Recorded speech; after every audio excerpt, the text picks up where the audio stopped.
Station, this is your president. Do you hear me?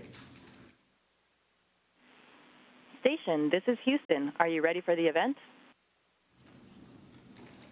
Yes, we're ready for the event. White House, this is Mission Control, Houston. Please call station for a voice check. Do you hear me?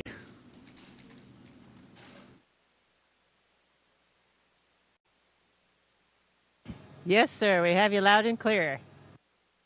Well, that's what we like. Great American equipment that works. And this isn't easy. I want to say it's very exciting to be here today. Very, very exciting. And to speak to you live with three brave American astronauts. These are our finest. These are great, great Americans, great people. To join us from orbit aboard the International Space Station, Commander Peggy Whitson and Colonel Jack Fisher. And Peggy Whitson has been setting records, so we're going to talk about that very soon. I'm here in the Oval Office along with my daughter Ivanka and astronaut Kate Rubins, who recently returned from space and from the space station. Together we are being joined by students all across America, thousands and thousands of students who are learning. They're learning about space, learning about a lot of other things. And they're watching this conversation from the classroom. And all over, we have astronauts and we have everybody. We're flying right now 17,000 miles per hour.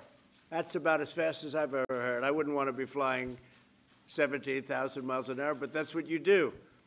Peggy, Jack, and Kate, I know that American students are thrilled to hear from you.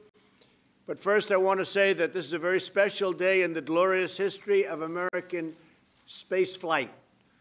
Today, Commander Whitson, you have broken the record for the most total time spent in space by an American astronaut, 534 days and counting.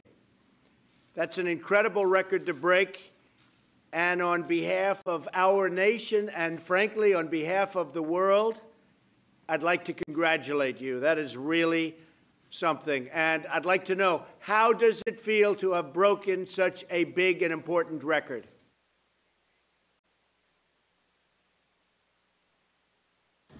Well, it's actually a huge honor to break a record like this, but it's an honor for me basically to be representing all the folks at NASA who make this spaceflight possible and who make me setting this record feasible.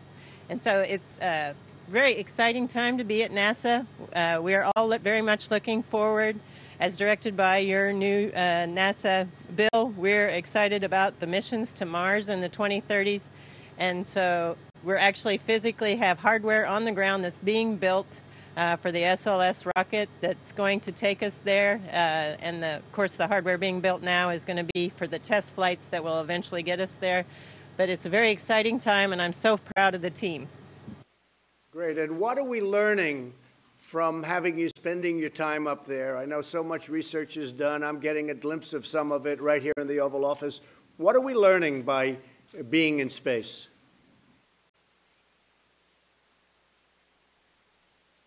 Well, I think probably the International Space Station is providing a key bridge from us doing living on Earth to going somewhere into deep space. So on those Mars missions, we need to better understand how microgravity is really affecting our body, and we need to understand it in great detail. So many of the studies are looking at the human body.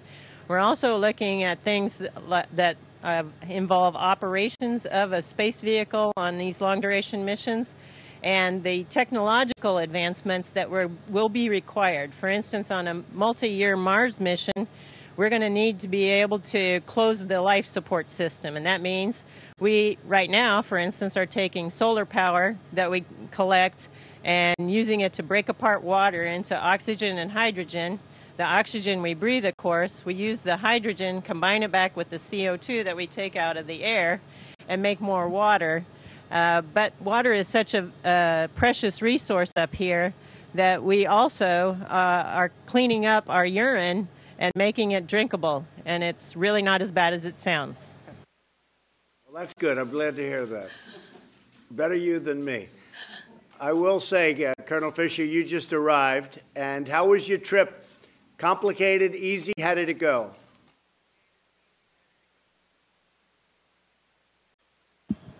Oh, sir, it was awesome. It made even my beloved F-22 feel a little bit underpowered. It was, you know, I launched in a Russian vehicle with my Russian friend, Fyodor Yurchikin, from Kazakhstan.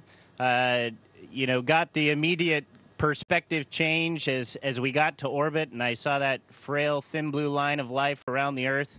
6 hours later, we're docked to the station. The next day, I install an experiment in the Japanese module that's going to be looking at new drugs and how we can make those drugs for muscular dystrophy, Alzheimer's, multi-drug resistant bacteria, all sorts of things. A couple hours later, I watched our crewmate Thomas Pesquet, a Frenchman, drive a Canadian robotic arm to capture a spaceship from Virginia carrying 3.5 tons of cargo and science that's going to keep us busy for the next few months, and dock that to the station. Sir, it's amazing. Oh, and then, you know, now I'm talking to the President of the United States while hanging from a wall. It's amazing. The International Space Station is by far the best example of international cooperation and what we can do when we work together in the history of humanity. And I am so proud to be a part of it. You know, and it's also just cool. Like yesterday, I had, well, there you go. There's our resident space ninja doing the gravity demonstration. And yesterday morning, I had my coffee in floaty ball form, and, sir, it was delicious. So it's awesome. Tell me, Mars, what do you see a timing for actually sending humans to Mars? Is there a schedule, and when would you see that happening?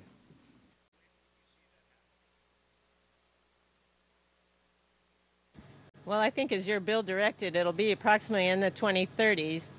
As I mentioned, we actually are building hardware to test the new heavy launch vehicle, and this vehicle will take us further than we've ever been away from this planet. So, unfortunately, spaceflight takes a lot of time and money, so getting there will require some international cooperation to get it to be a planet-wide approach in order to make it successful, just because it is a very expensive endeavor, but it is so worthwhile doing.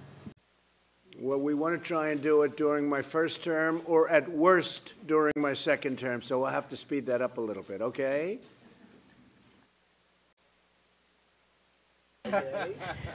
We'll do our best. You will, and I have great respect for you folks. It's amazing what you do, and I just want to introduce another great one. Kate Rubins is with us today, and she has been so impressive in research and so many other things having to do with NASA. And Kate, I understand you're the first person to sequence DNA in space. Can you tell us about that? Yeah, so that was actually just this last summer, and it's a real example of what we can do with technology and innovation. We've gotten a sequencer down to the size of your cell phone, and we were actually able to fly that on board the space station and sequence DNA. It's not just the technology demonstration, but we can actually use that to do things like detect microbes on the space station, look at astronaut health. We can easily use that in Earth-based settings, too, to look for disease outbreaks and to do rural health care as well. That's fantastic. That is really great. I saw some of the work, and it's incredible. You know, I've been dealing with politicians so much. I'm so much more impressed with these people. You have no idea. Now, speaking of another impressive person, Ivanka, you've been very much interested in this program. Tell us something about it. Hi, Dr. Whitson. First of all, congratulations on your incredible milestone today. You may know that my father recently signed the Inspire Women Act to encourage female participation in STEM fields across all aerospace areas and really with a focus on NASA. So encouraging women and girls to pursue STEM careers is a major priority for this administration. And Today, we are sitting with an amazing example of that, Dr. Rubins, and you, Dr. Whitson. So I would love to hear from you. What was the impetus for you to get involved in the sciences? Yeah, so when I was around 15, I actually went to a conference. Actually, that was very inspiring for me. It was sort of the beginning of recombinant DNA and understanding biology. And so just that exposure to scientists and the kinds of things that you can do with science and technology innovation. Amazing. Dr. Whitson?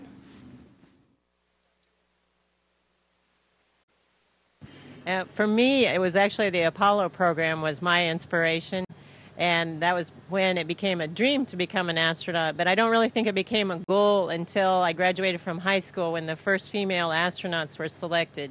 And seeing those role models and with the encouragement of my parents and various mentors in college and graduate school and when I started working at Rice, that's what made it possible, I think, to become an astronaut. And it took me a lot longer to become an astronaut than I ever really wanted it to take. But I do think I'm better at my job because of the journey. You're an incredible inspiration to us all. So, I would also like to ask you one more question. I'm incredibly curious, as I'm sure all the students across the country are, to know what a day in the life in space is like. Could you share what a typical day looks like, what the challenges are, just any special moments?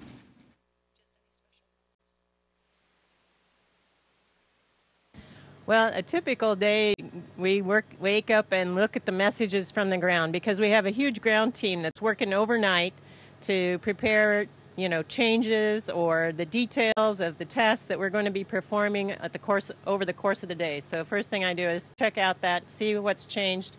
But on any given day, it can be so dramatically different. On one day, we might be focusing on science. On another day, we might be repairing the carbon dioxide removal system. On another day, soon, Jack and I are going to do a spacewalk. We talked about last Saturday, we did robotics operations. I love the diversity of the different activities that we do. Plus, we have over 200 investigations ongoing on board the space station, and I just think that's a phenomenal part of the day.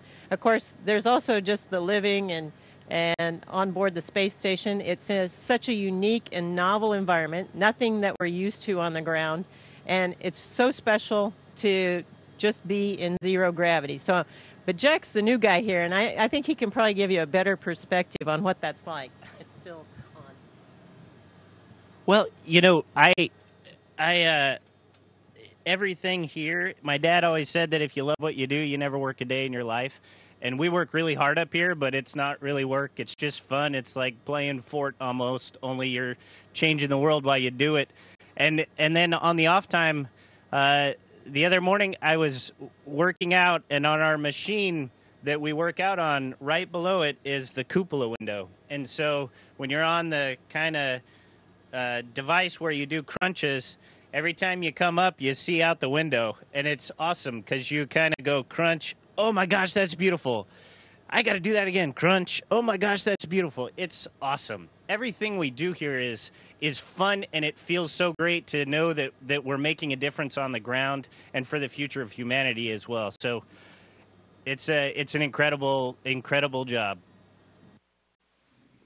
You're making a great difference, I have to say. And this is a very exciting time for our country, and you see what's happening with our country in terms of jobs, in terms of business, and there's such excitement and such enthusiasm.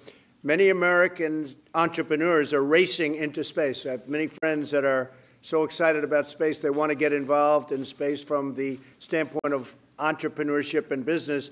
Tell us about the opportunities that could exist for the next generation of scientists and engineers. Is that something that you think a student, because you have so many students, hundreds of thousands watching, is that something that you think that students should be focusing, or should they be thinking about other subjects? What do you think are the opportunities for young students wanting to be involved in space?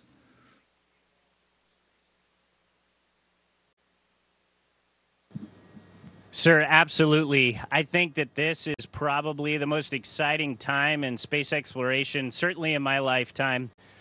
We are about to just just have an explosion of activity. There is so much involvement on the space station with commercial industries and commercial partners.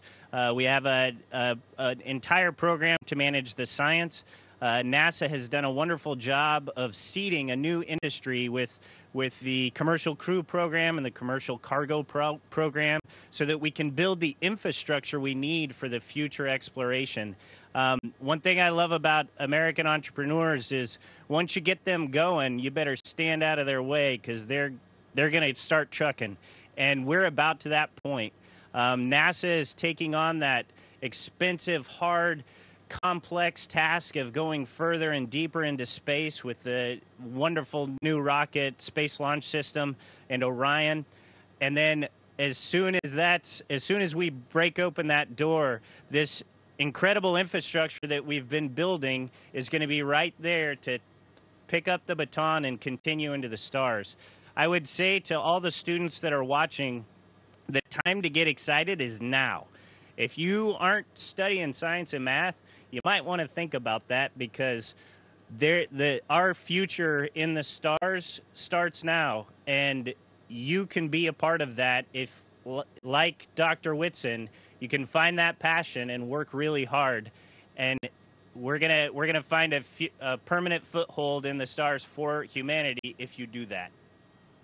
Well, thank you. So well said. And I have to say there's tremendous military application in space. We're rebuilding our military like never before. We're ordering equipment, and we're going to have the strongest military that we've ever had, the strongest military that the world has ever seen, and there's been no time where we need it more. And I'm sure that every student watching wants to know what is next for Americans in space. I'm very proud that I just signed a bill committing NASA to the aim of sending American astronauts to Mars. So we'll do that. I think we'll do it a lot sooner than we're even thinking. So which one of you is ready to go to Mars? Are you ready? And I think you're ready. I know you're ready, right? We just discussed that. She'd like to go to Mars very quickly. Who's ready to go to Mars up there? We are absolutely ready to go to Mars. It's going to be a fantastic journey getting there and very exciting times. And all of us would be happy to go. But I want all the young people out there to recognize that the real steps are going to be taken in a few years. And so by studying math, science, engineering, any kind of technology, you're going to have a part in that. And that'll be very exciting. I just want to thank you very much. And Dr. Woodson, congratulations. Amazing. What an amazing thing that you've done. Everybody here, I know your family, but everybody here is incredibly proud of the record you just broke. I hope that every young American watching today finds in your example a reason to love space and think about space, because many great things are going to come out, tremendous discoveries in medicine and so many other fields. So thank you very much. I want to say God bless you. God bless America. We are very, very proud of you and very proud of your bravery. Thank you very much. Thank you very much. Thank you, sir.